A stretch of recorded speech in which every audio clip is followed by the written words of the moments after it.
Behrens, and I hope to demystify exactly why the Mayan apocalypse is on December 21st this year. It's only a mere 39 days away, guys. To really get this, we must first understand that the ancient Mexicans really view time very differently than us Westerners. We look at time as a very linear thing, a start and a finish. The first day of freshman year, the last day of senior year. Whereas the ancient Mexicans really view time as a cycle. Things that have happened before are happening today, and they'll happen again. Spring always follows winter, which always follows autumn, and so on and so forth. Time was nothing to them but a great repeating wheel. And that's exactly what the Mayan calendar is. That's what this is. It's a great repeating wheel that sets their dates. The Mayans counted days slightly differently than us too. You see they have two cycles. One is 13 days, counting 1 to 13, and the other is a 20-day cycle with repeating names, if you guys can see it. So snake, lizard, house, wind, and these all roll together to create an actual named day. So a named day would be 1 snake, 2 death, 3 deer, etc. It took 260 days for all of these name combinations to happen. And this is the basis for the sacred calendar that the Mayan called the Tzolk'in. Alright, now the Mayans also had a 365-day calendar. That's this guy over here, much too large to show on the slide. And it was what they used for their planting. These two calendars with their 3 wheels would roll together to name the full name day. So a day would be 7 death, let's see here, that's 18 yellow sun. And that was their name day. I bet you Rebecca Black could not write a song with that one. So, moving on, I lost my spot. Okay, I hate to get even more mathy, but since the Mayans counted days by 20s, they grouped larger year segments differently than our decade, century, and millennium.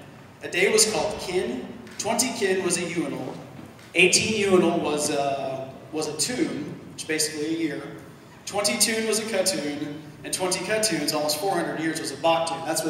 That's what those are right there, okay? The long count is how many baktun, katoon, tune, unal, and kin have passed since the beginning of our era. So these numbers, these are important. These are what are leading up to the Mayan apocalypse. The very first day was 5 zeros. This was an absolute date in the infinite turn of their wheel.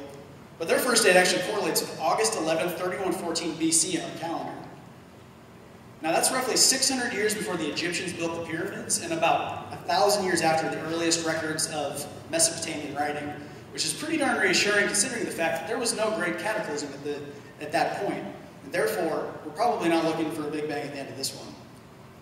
So today's date in the Mayan long count would be 12-19-19, well, 12-19-19-18-1.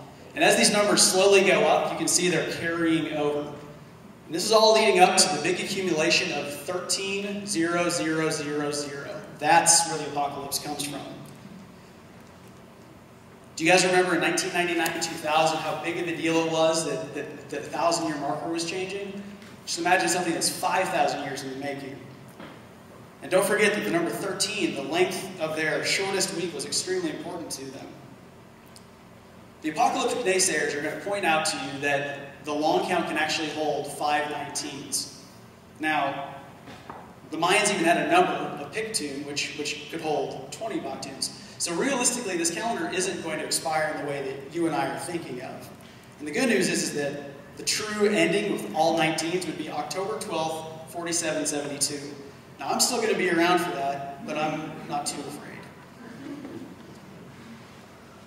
The importance of the 13 to the Mayans should not be ignored. If December 21st really is the end, how will we go out?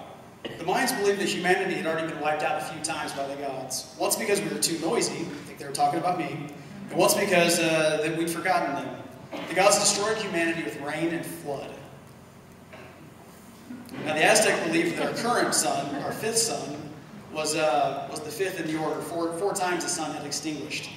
And this prophecy has actually been mentioned a few times in the Olmec and Mayan steles. These are like obelisks, and they have lots of runes and everything. And they actually reference these heavenly deities descending on Earth.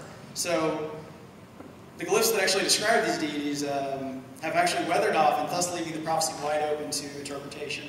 So, could it be an asteroid that gets us in the end? A polar magnetic shift? Flood? Zombies? No. Okay, the Mayans obsessively track stars and may have been watching for something we don't even know to look for.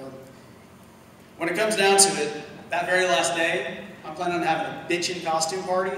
The only thing you guys need to have to get in, some canned food, maybe a raincoat. Thanks a lot.